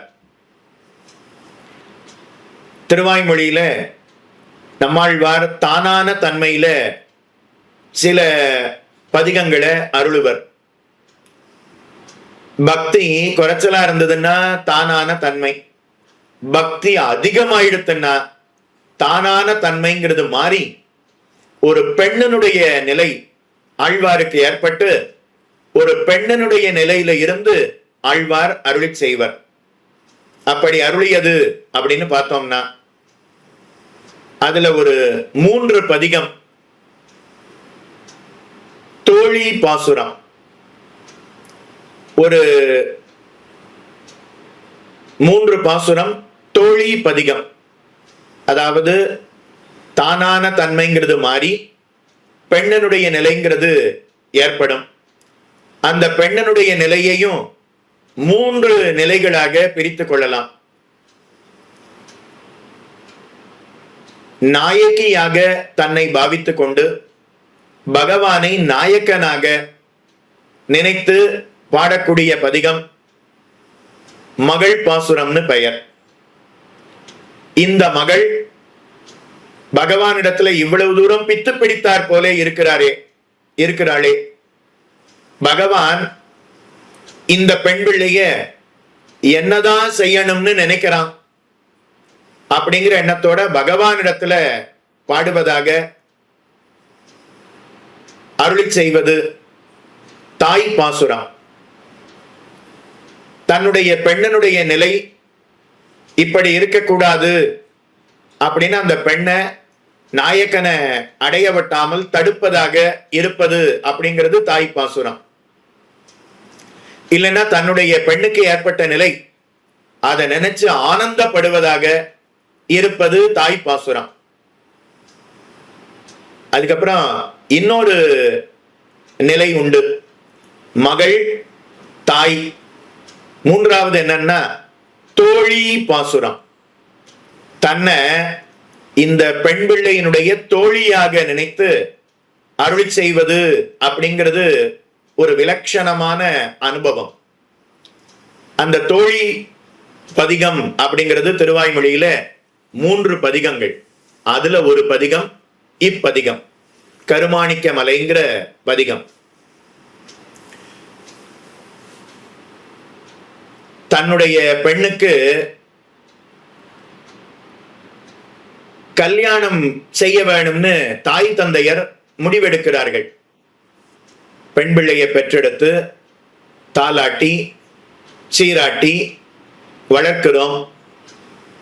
பருவமடைந்த பிற்பாடு, பருவம் வந்த பிற்பாடு அவளுக்கு தக்க ஒரு வரனை பார்த்து கல்யாணம் செய்து வைக்க வேணும்னு இந்த பெண்ணனுடைய தாய் தந்தையர் முடிவெடுக்கிறார்கள். அப்போ இந்த பெண்ணனுடைய தோழி அவ பார்த்து நேர தாயினிடத்துல போய், நானும் உம்முடைய பெண்ணும் நெடுங்காலமாக நட்பு கொண்டு இருக்கிறோம், அத நீர் அறிந்திருப்பீர். ஆமா, நீங்க 2 பேரும் நெடுநாட்களாக நட்பு கொண்டு இருக்கிறீர்கள், அது எனக்கு தெரியும். நான் தானே உன்னை என் பெண்ணோட தோழியா இருன்னு அனுப்புனது. சொன்ன உடனே ஆமா, எஜமானனுக்கு நான் விசுவாசமா இருக்கணும் இல்லையா? ஆமா, அதுக்காக ஒண்ணு சொல்ல போறேன் அப்படின்னு சொல்றா. என்ன அப்படின்னு அவ கேட்கிறா தாய். அப்போ இந்த பெண்ணனுடைய தோழி தாயினிடத்துல சொல்றா, உம்முடைய பெண்ணுக்கு ஏற்கனவே திருமணம் ஆகிவிட்டார் போல் தெரிகிறது அப்படின்னு சொன்னாலும். தாயின் இடத்துல வந்து உம்முடைய பெண்ணுக்கு ஏற்கனவே திருமணம் ஆகிவிட்டார் போலே தெரிகிறது அப்படின்னு சொன்னா. திருமணம் ஆயிடுதா? தாய் பார்த்து கேட்கிறா. ஆமா, கேரள திவிதேசத்துல குட்டநாட்டு திருப்புலியூர் அப்படின்னு ஒரு திவிதேசம். அந்த திவ்ய தேசத்துல மாயப்பிரான் அப்படின்னு ஒரு பெருமாள் இருக்கார். குட்டநாட்டு திருப்புலியூர் மாயனார் நாயனார் மாயப்பிரான் அப்படின்னு திருநாமம். அங்க இருக்கக்கூடிய பெருமாள் மனித உருவத்தை எடுத்துக்கொண்டு வந்து உம்முடைய பெண்ணை கல்யாணம் செய்து கொண்டு அவளோடு சில நாட்கள் வாழ்ந்துவிட்டு அதுக்கப்புறம் நான் குட்டநாட்டு திருப்புலியூர்ல இருக்கேன், நீ எப்ப வேணாலும் அங்க வந்து விடலாம் அப்படின்னு சொல்லிவிட்டு சென்று விட்டார். குட்டநாட்டு திருப்புலியூர் பெருமாளோட உம்முடைய பெண்ணுக்கு திருமணம் முடிந்து விட்டது. தாய் பார்த்து கேட்கிறா, எப்படி தெரியும் அப்படின்னு கேட்க, இந்த குட்டநாட்டு திருப்புலியூர் பெருமாள் வந்தார்னா திருத்துழாய் வாசம் அப்படிங்கிறது நன்னா வீசும். உன் பெண்ணுக்கு அருகில போனா திருத்துழாய் வாசம்ங்கிறது வீசுகிறது. குட்டநாட்டு பெருமாள் மாயப்பிரான் அவர் மார்புல, அவருடைய தோல்ல, அவருடைய திருமுடியில, அவருடைய திருமேனியில திருத்துழாய் மாலை இருக்கும் பொழுது அந்த திருத்துழாயினுடைய வாசனை வீசுமே, அந்த வாசனை உம்முடைய பெண்ணனுடைய உடல்ல இருந்து வீசுகிறது. அதனால பெருமாள் இங்கு வந்து கல்யாணம் செய்து கொண்டு உம்முடைய பெண்ணோடு கலவியிலேயும் இருந்துவிட்டு இப்பொழுது சென்று விட்டார் என்று நாங்கள் ஊகித்து அறிந்து கொண்டோம். உம்முடைய பெண்ணனுடைய உடல்ல இருந்து, ஆழ்வாருடைய திருமேனியில இருந்து திருத்துழாய் வாசனை வருகிறபடியினால இதை நாங்கள் அறிந்து கொண்டோம் அப்படின்னு சொன்னாலாம். கல்யாணம் ஆகல அப்படின்னு சொல்ல வேண்டியதானே? கல்யாணம் ஆகல அப்படின்னு சொன்னா, கல்யாணம் ஆகல அப்படின்னு சொன்னா அப்போ இந்த பெண்ணுக்கு அனர்த்தமாகி போய்விடும். இவா பார்த்து இன்னொரு கல்யாணத்துக்கு ஏற்பாடு பண்ணுவா. அதுக்கப்புறம் கல்யாணத்தன்னைக்கு முகூர்த்த புடவை கொடுத்து அனுப்புன சமயம் யாருக்கும் தெரியாம ஓடணும். அதெல்லாம் இந்த பெண்ணுக்கு அனர்த்தமாகி விடும். அதனால அப்படி செய்வது அப்படிங்கிறது கூடாது. சரி, கல்யாணம் ஆயிடுத்து அப்படின்னு சொல்ல வேண்டியதானே? கல்யாணம் ஆகலன்னு சொன்னா பெண்ணுக்கு அனர்த்தம் உண்டாகும். கல்யாணம் ஆயிடுத்து அப்படின்னு சொன்னா அப்ப அந்த தாய் பார்த்து, உன்னை தோழியா என் பெண்ணோட நீ தோழியா இருக்கணும்னு உன்னை அனுப்புனதே நான் தான், உன்னை இதுக்குத்தான் வேலைக்கு வச்சனா அப்படின்னு முதல்ல என்கிட்ட எல்லாம் கோபப்படுவா, என்கிட்ட எல்லாம் கேள்வி கேட்பா. அதனால எனக்கும் பாதிப்பு வந்து விடக்கூடாது, தாய்க்கும் எந்த விதமான பாதிப்பு வந்து விடக்கூடாது, எஜமான துரோகம் நாம செய்து விடக்கூடாது. அதே சமயத்துல நம்முடைய தோழி, தாயினுடைய பெண்ணு, இந்த மகள், அவளுக்கும் அனர்த்தம் வந்து விடக்கூடாது என்பதற்காக தாயினிடத்துல வந்து உம்முடைய பெண்ணுக்கு கல்யாணமானார் போல் தெரிகிறது அப்படின்னு சொன்னாலும். நேரடியா கல்யாணம் ஆயிடுத்துன்னு சொல்லல, கல்யாணம் ஆகலைன்னு சொல்லல, கல்யாணமானார் போல் தெரிகிறது அப்படின்னு சொன்னாலும். அப்போ தன்னிடத்திலையும் கேள்வி கேட்க மாட்டா, தாய்க்கும் ஒரு அதிர்ச்சி உண்டாகாது, அதே சமயத்துல பெண்ணுக்கும் நாம எந்த ஒரு தீமையும் செய்ததாக ஆகாது அப்படிங்கிற எண்ணத்தோட சொன்னாலாம். குட்டநாட்டு திருப்புலியூர் எம்பெருமானுடைய அழகுல மயங்கி போய் அவனை கட்டி அணைத்து கொண்டாள். அவனுடைய மார்புல இருந்து, அவனுடைய திருமேனியில இருந்த திருத்துழாய் வாசனை வீசுகிறதே, இதை வச்சுதான் சொல்லுகிறேன் அப்படின்னு அந்த தோழி சொன்னாலாம். தாய் கேட்கிறா, அவர் எங்க இருக்கார்? அவருக்கு செல்வம் எல்லாம் இருக்கிறதா? அழகாக இருப்பரா? படித்திருக்கிறாரா? பண்புள்ளவரா? அப்படின்னு கேட்க தோழி பார்த்து சொன்னாலாம், இதெல்லாம் கல்யாணம் ஆகிறதுக்கு முன்னாடி கேட்க வேண்டிய கேள்வி. கல்யாணம் ஆனதுக்கு அப்புறம் அவர் எப்படி இருக்கார், அழகாக இருக்காரா, சொத்து இருக்கா, வீடு இருக்கா, வாசல் இருக்கான்னு பார்த்து பிரயோஜனம் இல்லை. குட்டநாட்டு திருப்புலியூர் எம்பெருமானோட சம்ஸ்லேஷம் ஆகிவிட்டது. மாயப்பிரான் இனிமே நீங்க செய்ய வேண்டியது என்ன? படித்திருக்கிறாரா, அழகு இருக்கிறதா, சொத்து இருக்கிறதான்னு கேட்கக்கூடாது. அவனோடு சேர்த்து வைப்பது ஒன்றுதான் வழி அப்படின்னு சொன்னாலாம். அன்றி மற்றொரு உபாயவன் இவள் அந்தண்டுளாய் கமழ்தல் அப்படின்னு காட்டினார். அதத்தான் இந்த பதிகத்துல காட்டினார். அதை அப்படியே பெரிய ஜீயர் மாமுனிகள் காட்டுறார். கருமால் திறத்தில் ஒரு கன்னிகையாம் மாறன். பகவானிடத்துல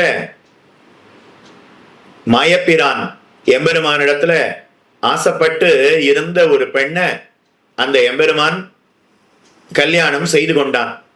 எனக்காக இருக்கக்கூடிய பெண்ணு, எனக்காகவே இருக்கக்கூடிய பெண்ணு. நான் எங்கேயோ சேர நாட்டுல இருந்தாலும், இவ எங்கேயோ பாண்டிய நாட்டுல இருந்தாலும் என்னையே நினைத்து கொண்டிருக்கிறாளே, அவள் விருப்பத்திற்கு மாறாக நாம நடப்பது கூடாது என்று ஒருமா கலவி உரைப்பால் வந்து அவளோடு சேர்ந்தான், கல்யாணம் செய்து கொண்டான், மந்திரம் சொன்னா, மாலை மாத்தல் ஆச்சு. அதுக்கப்புறம் இரவு பொழுது அவளோடு சேர்ந்தான். அதனால அவனுடைய மார்பில இருக்கக்கூடிய திருத்துழாய் மாலை, அதனுடைய வாசனை இவளுடைய உடம்பிலிருந்து வீசுகிறது. ராஜகுமாரன் அவனுடைய மார்பில நல்ல சந்தனம், அதனுடைய வாசனை வருமா. சந்தனத்தை ராஜகுமாரன் தன்னுடைய மார்பில அப்பி அதுக்கு மேல கவசம் சாத்தின்னு இருப்பாராம் ராஜகுமாரர்கள்லாம். இப்ப ராஜகுமாரன் யாரோ ஒரு பெண்ணை அணைத்து கொண்டால், எந்த பெண்ணை அணைத்து கொண்டாள்? 10 பேர் இருக்கும்போது நாமே கண்டுபிடிச்சிடலாம். அந்த 10 பெண்களை நுகர்ந்து பார்த்தால் யாரிடத்துல இருந்து சந்தன வாசனை வருகிறதோ அந்த பெண்ணு ராஜகுமாரனை அணைத்திருக்கிறாள் அப்படின்னு அறிந்து விடலாமா. அதே போல இப்போ உம்முடைய பெண்ணனுடைய உடல்ல இருந்து திருத்துழாய் வாசனை வருகிறபடியினால உம்முடைய பெண்ணுக்கும் மாயப்பிரான் குட்டநாட்டு திருப்புலியூர் நாயனாருக்கும் கல்யாணம் முடிந்து விட்டது அப்படின்னு தோழி சொல்றாளாம். ஒருமா கலவி உரைப்பால் கல்யாணமானார் போல் தெரிகிறது அப்படின்னு சொன்னாலாம். உஷை அப்படிங்கிறவ பானாசுரனுடைய பெண்ணு. அவளுக்கு ஒரு தோழி இருந்தா. அவ போய் இந்த உஷை ஆசைப்படக்கூடிய கண்ணனுடைய பேரன் அனிருத்தனை யாருக்கும் தெரியாம துவாரகையில இருந்து தூக்கிண்டு வந்து பானாசுரனுடைய பட்டணத்துல உஷையினுடைய அந்தப்புறத்துல யாருக்கும் தெரியாம உள்ள கொண்டு போய் வச்சு 2 பேருக்கும் கல்யாணம் பண்ணி வச்சுட்டா. ஒரு 3 மாசம் ஆச்சு, 6 மாசம் ஆச்சு. உஷை ஒரு நாள் அந்தப்புறத்துல இருந்து வெளியில வந்தா. அத துவாரபாலகன் பார்த்துட்டான். பார்த்த உடனே உஷைய பார்த்த உடனே அவளுடைய உடல் அங்கங்கள் எல்லாம் மாறி இருந்ததை கண்டு நேர காவலாளி நேர பானாசுரன் இடத்துல போய் சொன்னான், உன் பெண்ணுக்கு கல்யாணமான மாதிரி தெரிகிறது அப்படின்னு சொன்னான்.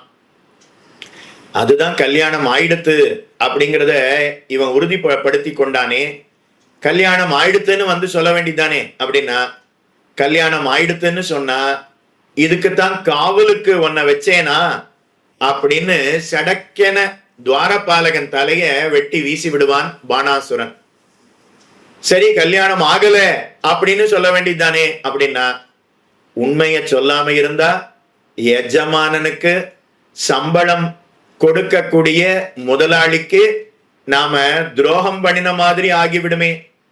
அதனால எஜமான துரோகத்தை செய்த ஒரு குற்றம் வந்து விடுமே, அது கூடாதுங்கிறதுக்காக தன்னையும் காப்பாத்திக்கணும், அதே சமயத்துல விஸ்வாசத்தையும் காட்ட வேணும். அதுக்காக துவாரபாலகன் போய் உன் பெண்ணுக்கு உஷைக்கு கல்யாணமான மாதிரி தெரியறது அப்படின்னு சொன்னான் இல்லையா. அதே போல இங்க தோழி குட்டநாட்டு திருப்புலியூர் எம்பெருமானுக்கும் உம்முடைய பெண்ணுக்கும் கல்யாணமானார் போல் தெரிகிறது அப்படின்னு தாயின் இடத்துல சொல்லிட்டாளாம் தோழி. இனிமே நீங்க செய்ய வேண்டியது என்ன அவனுக்கு வீடு இருக்கா வாசல் இருக்கா அப்படின்னு எல்லாம் பார்த்து இனிமே பிரயோஜனம் இல்லை.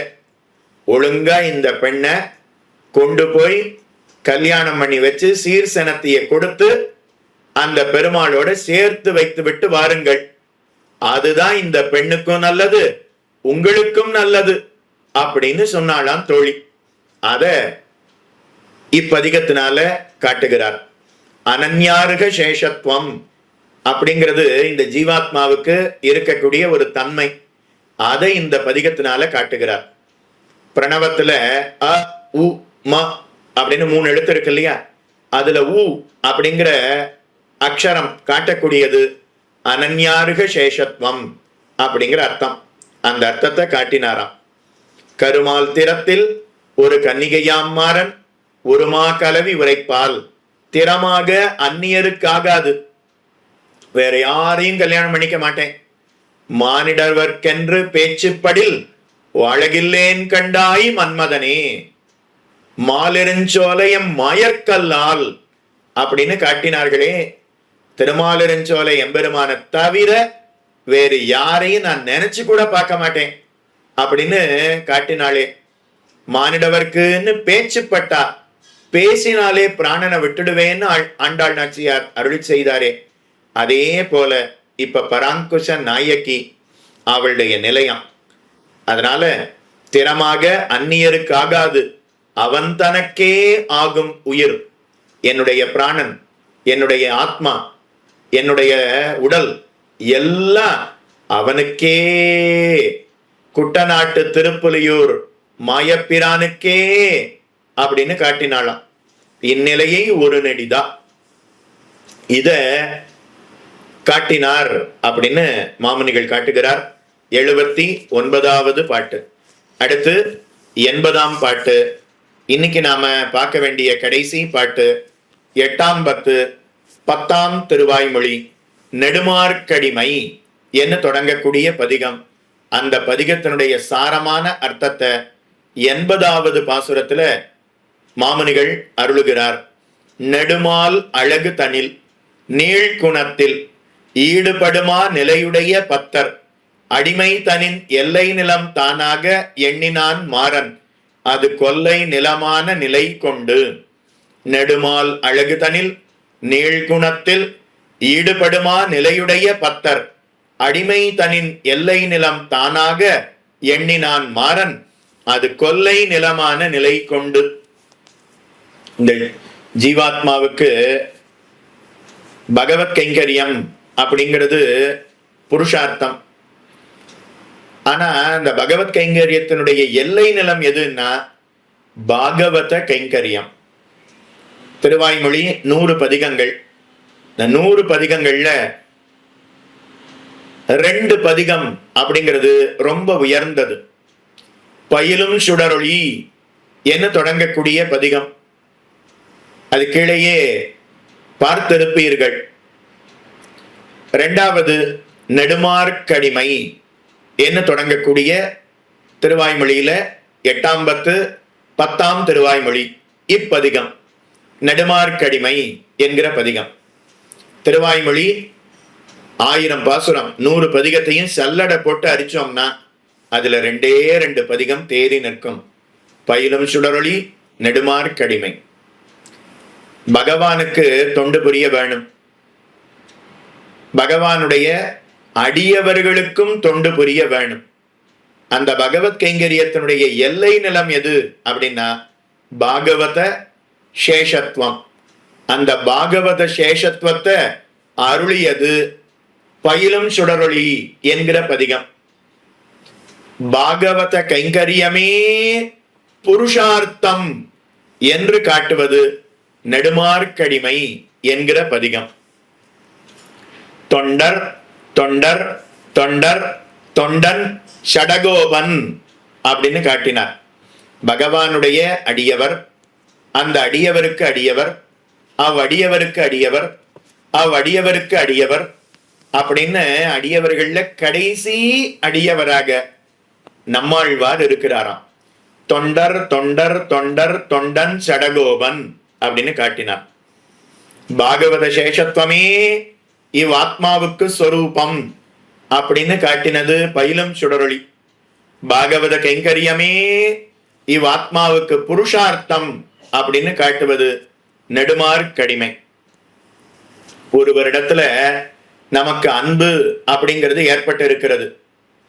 அந்த அன்புங்கிறது அது எப்பொழுது நிலையாக நிற்கும், அந்த அன்புங்கிறது மேல மேல வளருகிறது அப்படிங்கிறத எப்படி தெரிந்து கொள்ளலாம் அப்படின்னா, அவரிடத்துல அன்பு வைத்தால் மட்டும் காணாது.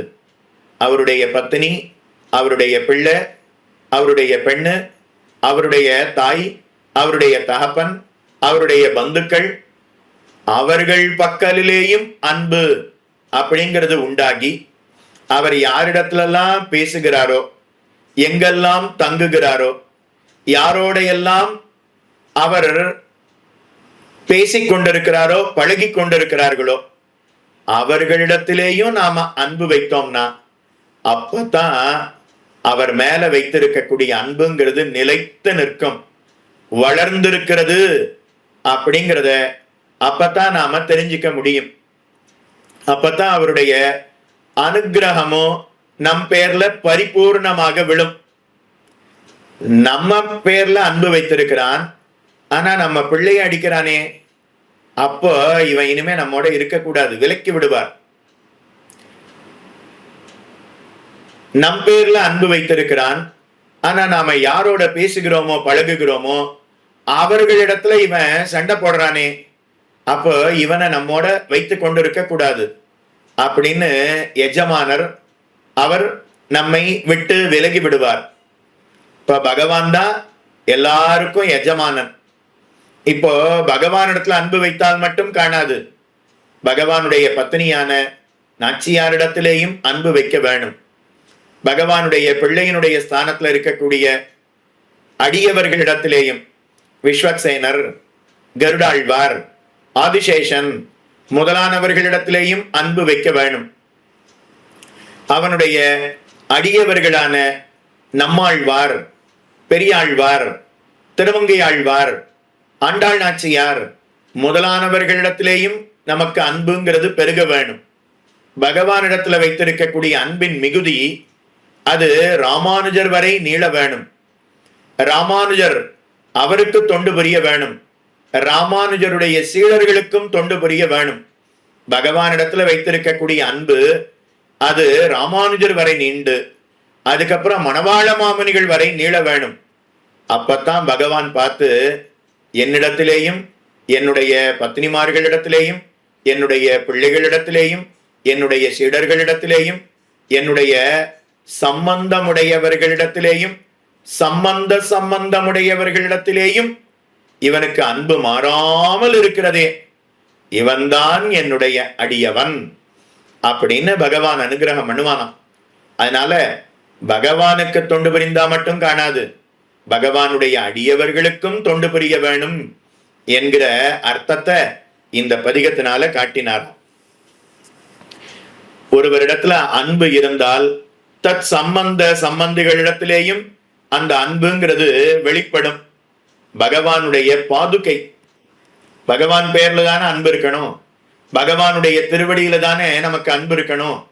ஆனா அந்த பாதுகைய நாம கண்ணுல ஒற்றி கொள்கிறோம், அந்த பாதுகைக்கு சந்தனம் சாற்றுகிறோம், அந்த பாதுகையில நாம கவசம் சாற்றுகிறோம், ஸ்வர்ண கவசம், ரத்தினத்தையும் வைர வைடூரியங்களையும் பதிக்கிறோம், அந்த பாதுகைக்கு மாலை சாத்துறோம், அந்த பாதுகைக்கே நாம ஆலவட்டம் வீசுகிறோம், தீபஹாரத்தி செய்கிறோம், தூபஹாரத்தி செய்கிறோம். இதெல்லாம் எதனாலன்னா பகவான் பேர்ல வைத்திருக்கக்கூடிய அன்பின் மிகுதியினால அவனுடைய சம்பந்தமுடைய பொருளுக்கும் அதே காரியத்தை செய்கிறோமே, அதைத்தான் காட்டுகிறார். நெடுமால் அழகு தனில், பகவானுடைய வடிவழகு அதுல ஈடுபட்டிருக்கக்கூடிய பக்தர்களுக்கு நீள் குணத்தில் பகவானுடைய குணானுபவம், கிருஷ்ண குணானுபவம், ராம குணானுபவம் அதிலேயே ஈடுபட்டிருக்கக்கூடிய ஸ்ரீராமாயணத்தையும் பாகவதத்தையும் மகாபாரதத்தையும் எடுத்து உரைக்கக்கூடிய அடியவர்கள் அவனுடைய குணத்திலேயும் அவனுடைய சேட்டுதத்திலேயும் ஈடுபட்டிருக்கக்கூடிய அடியவர்கள். அப்படிப்பட்டவர்களுக்கு நாம தொண்டு புரிய வேணுமா?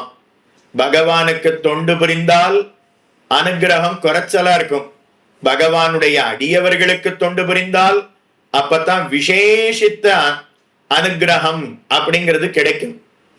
பகவான் அர்ச்சகருக்கு, பகவான் அர்ச்சாவதார எம்பெருமானுக்கு, அதாவது பகவானுக்கு அர்ச்சாவதார எம்பெருமானுக்கு அர்ச்சகர் தொண்டு புரிகிறார். அர்ச்சகர் பகவானுக்கு தொண்டு புரிபவர். அந்த அர்ச்சகருக்கு நாம தொண்டு புரிய வேணும். பரிசாரகராக இருந்து அந்த அர்ச்சகருக்கு நாம தொண்டு புரிந்தா அப்ப பகவானுடைய அனுகிரகம், எனக்கு கைங்கரியம் பண்ணக்கூடிய அடியவருக்கு இவன் தொண்டு புரிகிறானே அப்படின்னு நம் பேர்ல விசேஷ அனுகிரகம் பண்ணுவானா. நெடுமால் அழகு தனில் ஈடுபடும் பக்தர்க்கு, நீழ்குணத்தில் ஈடுபடும் பக்தர்க்கு, அந்த பக்தர் ரொம்ப உயர்ந்தவர்கள், மாநிலையுடைய பக்தர்க்கு அடிமை தனின், அந்த பக்தருக்கு நாம அடியவனாக இருக்க வேணுமா. நம்மாழ்வாருக்கு அடியவராக இருந்தார் மதுரகவிகள். நம்மாழ்வாருக்கு ஏற்றமா மதுரகவி ஆழ்வாருக்கு ஏற்றமான்னா மதுரகவி ஆழ்வாருக்குத்தான் ஏற்றம். ஸ்ரீராமாயணத்துல ராமனுக்கு தொண்டு புரிந்தவர் ராமானுசர் இளைய பெருமாள் லக்ஷ்மணன். அந்த ராமனுக்கு தொண்டு புரிந்தவர் பரதன். அந்த பரதனுக்கு தொண்டு புரிந்தவர் சத்ருக்னன். அதனால ஸ்ரீராமாயணத்துல ராமனை காட்டிலும் லக்ஷ்மணனுக்கு ஏற்றம், லக்ஷ்மணனை காட்டிலும் பரதனுக்கு ஏற்றம், அந்த பரதனை காட்டிலும் சத்ருக்னனுக்கு ஏற்றம் அதிகம். அதனால லக்ஷ்மணன் அவன் பகவானுடைய அடியவரான பரதனுக்கு தொண்டு புரிந்து அடியவருக்கு தொண்டு புரியக்கூடிய அந்த சிறப்பை உணர்த்தினார். அதே போல மதுரகவி ஆழ்வாரும் நம்மாழ்வாருக்கு தொண்டு புரிந்து அடியவருக்கு கைங்கரியம் செய்தால் பகவானுடைய அனுகிரகம் விசேஷித்திருக்கும் என்கிற நிலையை நமக்கு காட்டினார். ராமானுஜருக்கு வடுக நம்பிகள் தொண்டு புரிந்து ராமானுஜருக்கு அனுகிரகம் பகவான் எவ்வளவு செய்வனோ அதை காட்டிலும் அதிகமான விசேஷத்தை வடுக நம்பிகள் பகவானிடத்திலிருந்து பெற்றார். அந்த நிலையை அனுட்டித்து காட்டினார். அதனால பாகவத சேஷத்துவமே இவ்வாத்மாவுக்கு ஸ்வரூபம், பாகவத புருஷார்த்தமே இவ்வாத்மாவுக்கு மேலான புருஷார்த்தம், பாகவத கைங்கரியமே மேலான புருஷார்த்தம் என்பதை காட்டினாராம். எல்லை நிலம் தானாக, அப்படிப்பட்ட எல்லை நிலத்துல நான் இருக்கிறேனே, அது கொல்லை நிலமான நிலை கொண்டு அந்த பாகவத சேஷத்துவமே இதற்கு மேல் இல்லை என்பது, அதுதான் புருஷார்த்தம், உத்தமமான புருஷார்த்தம் அப்படிங்கிறத காட்டினார் என்று மணவாள மாமுனிகள் அருளி செய்கிறார். அம்மணி ஆழ்வான் அப்படின்னு ஒருவர், அவர் போசல தேசத்துல இருந்தாராம். போசலன்னா கோசல, கோசலன்னா ஹொய்சால, ஹொய்சால தேசம் கர்நாடக தேசம் அப்படின்னு வச்சுக்கோங்க. அங்க இருந்து ஸ்ரீ வைஷ்ணவர்களுக்கு ததியாராதனம் பண்ணினாராம். அவர் ஒரு முறை திருவரங்கத்துக்கு எழுந்தருளினார். அப்போ திருவரங்கத்துல கூரத்தாழ்வானுடைய திருக்குமாரர் பராசர பட்டர் திருவாய்மொழியினுடைய அர்த்தத்தை சீடர்களுக்கு எடுத்துரைத்துக் கொண்டு வருகிறார். பகவத் விஷய காலக்ஷேபம் சாதித்துக் கொண்டு வருகிறார். அப்போ திருவாய்மொழி 8ஆம் 10, 10ஆம் திருவாய்மொழி நெடுமார்க்கடிமை பதிகம் வந்தது. அப்போ அந்த அம்மணி ஆழ்வான பராசர பட்டர், வாரும் அம்மணி ஆழ்வானே, வரவேணும் வரவேணும், சரியான பதிகத்தை கேட்கறதுக்கு தான் நீர் வந்திருக்கீர். முந்தின பதிகம், அதுக்கு முந்தின பதிகத்துல வந்தா பகவானுடைய பெருமையை காட்டக்கூடிய பாசுரங்கள். ஆனா நீரோ பகவானுடைய கைங்கரியத்துல நேரே ஈடுபடாம பகவானுடைய அடியவர்களுக்கு கைங்கரியம் பண்ணணும்னு ஸ்ரீ வைஷ்ணவ கைங்கரியத்துல ஈடுபட்டிருக்கிறீரே, உமக்கு இந்த பதிகம் அது தகும். நீர் செய்யக்கூடிய கைங்கரியத்துக்கு இந்த பதிகத்தை கேட்பதுதான் தகும். வரவேணும் வரவேணும், நெடுமார் கடிமை பதிகத்தை கேட்க வேணும் அப்படின்னு பராசர பட்டர் அம்மணி ஆழ்வான பார்த்து சொன்னாராம். உம்முடைய பிரகிருதிக்கு சேர நெடுமார் கடிமையை கேளும். உம்முடைய பிரகிருதி அடியவருக்கு கைங்கரியம் செய்வது புருஷார்த்தம் அப்படின்னு இருப்பதுதான் உம்முடைய பிரகிருதி, உம்முடைய இயல்பு. அப்போ உம்முடைய இயல்புக்கு சேர இருக்கக்கூடியத நம்மாழ்வார் அருளி செய்கிறாரே, அதைத்தானே இன்னைக்கு காலக்ஷேபத்துல சொல்ல போறேன். அதனால வாரும், நன்றாக கேளும் அப்படின்னு பராசர பட்டர் அம்மணி ஆழ்வான கொண்டாடினாராம். அத காட்டினார். மணவாள மாமுனிகள் வெகு அற்புதமாக இந்த அர்த்தங்களை எல்லாம் இந்த பாசுரத்துல பொதித்து காட்டினார். நெடுமால் அழகு தனில் நீள்குணத்தில் ஈடுபடுமா நிலையுடைய பத்தர் அடிமை தனின் எல்லை நிலம் தானாக எண்ணினான் மாறன் அது கொல்லை நிலமான நிலை கொண்டு என்று அருளி செய்தார்.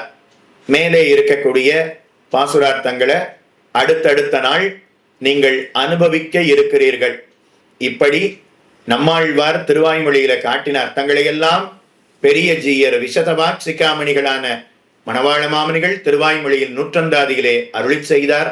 மாமனிகளுடைய திருவடிகள் வாழி வாழி வாழி என்ன பல்லாண்டு பாடிக்கொண்டு இந்த அர்த்த விசேஷங்களை எல்லாம் அடியேனுக்கு எடுத்துரைத்த ஆச்சாரியர்களுடைய திருவடிகளுக்கும் பல்லாண்டு பாடிக்கொண்டு அடியேனை இந்த 76வது பாசுரத்துல இருந்து 5 பாசுரங்களை சொல்ல வேணும்னு நியமித்த பெரியோர்களுடைய திருவடிகளுக்கும் பல்லாண்டு பாடிக்கொண்டு ஜீயர் சுவாமி இன்னும் திருநாரணனுக்கு மேலக்கோட்டையில இருந்து எம்பெருமானுடைய கைங்கரியத்தை செய்ய வேணுமாய் பிரார்த்தித்து கொண்டு அடியோமோடும் நின்னோடும் பிரிவின் இருக்க வேண்டும் என்று சொல்லி இத்தோடு அமைகிறேன். க்ஷமிக்க பிரார்த்திக்கிறேன். ஆழ்வார் திருவடிகளே சரணம், எம்பெருமானார் திருவடிகளே சரணம், ஜீயர் திருவடிகளே சரணம், ஜீயர் திருவடிகளே சரணம். பற்பமென திகழ் பைங்கழலும் தன் பல்லவமே விரலும், பற்பமென திகழ் பைங்கழலும் தன் பல்லவமே விரலும், பாவனமாகிய பைந்துவராடை பதிந்த மருங்கழகோ, பாவனமாகிய பைந்துவராடை பதிந்த மருங்கழகோ, முப்புரி நூலோடு முன்கையில் ஏந்திய முக்கோல் தன்னழகும், எப்பொழுதும் யதிராசன் வடிவழகு என் இதயத்துள்ளதால், இல்லை எனக்கெதிர் இல்லை எனக்கெதிர் இல்லை எனக்கெதிரே, இல்லை எனக்கெதிர் இல்லை எனக்கெதிர் இல்லை எனக்கெதிரே, இல்லை எனக்கெதிரே, இல்லை எனக்கெதிரே, இல்லை எனக்கெதிரே.